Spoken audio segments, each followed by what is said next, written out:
Last night, Prince Harry and Meghan Markle gave the world a shocking answer, not with a statement, but with a pair of tuxedos and an exclusive party invite.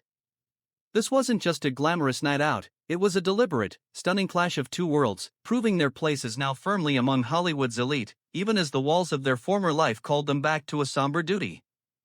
The real scandal is the moment the Duke and Duchess chose to step out, and the subtle, telling accessory, or lack thereof, that revealed their true allegiance. The night began with an instant immersion into the A-list ecosystem.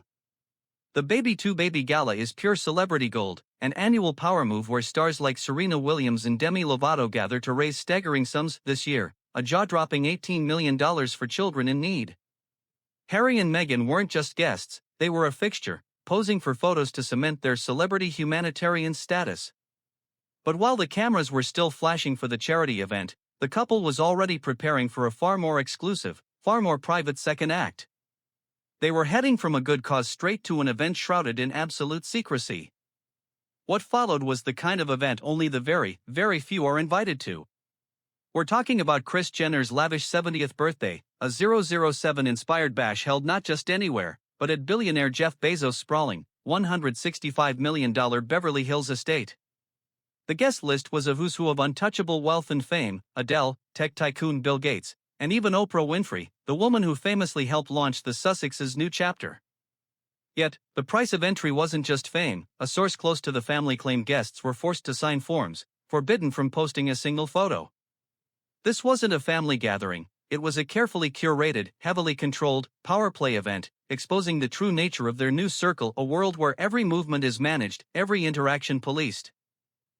This coordinated, high-profile appearance wasn't just for fun, it signals a clear, renewed hustle in their career.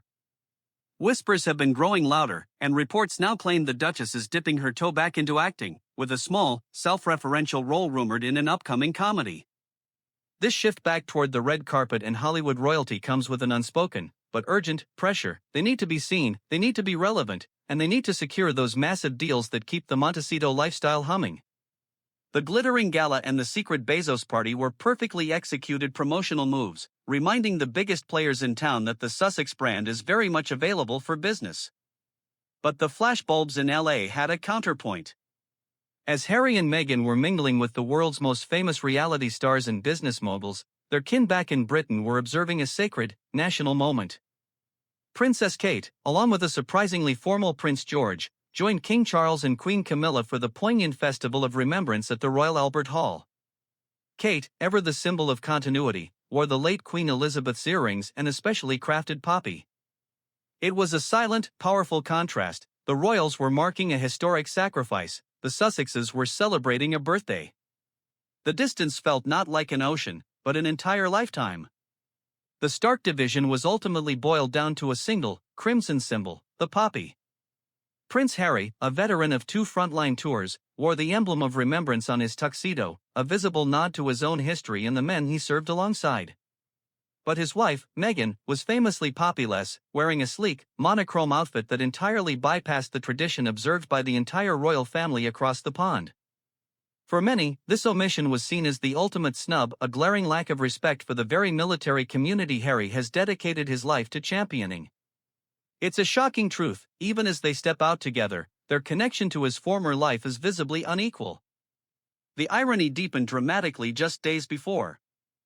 Prince Harry had just penned a truly moving, emotional essay about the meaning of remembrance. He spoke of his journey to war-torn Ukraine, the bond, the banter, the bravery, and warned how easily veterans who carry the weight of war are forgotten once the uniform comes off. This powerful sentiment, this call for compassion and duty, stood in direct, jarring opposition to the life he was literally living that night, bouncing between a charitable elite and a no-pictures-allowed birthday bash.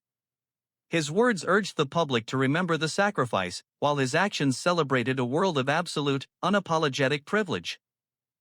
So, what are we really watching? A royal exit, or a strategic rebranding?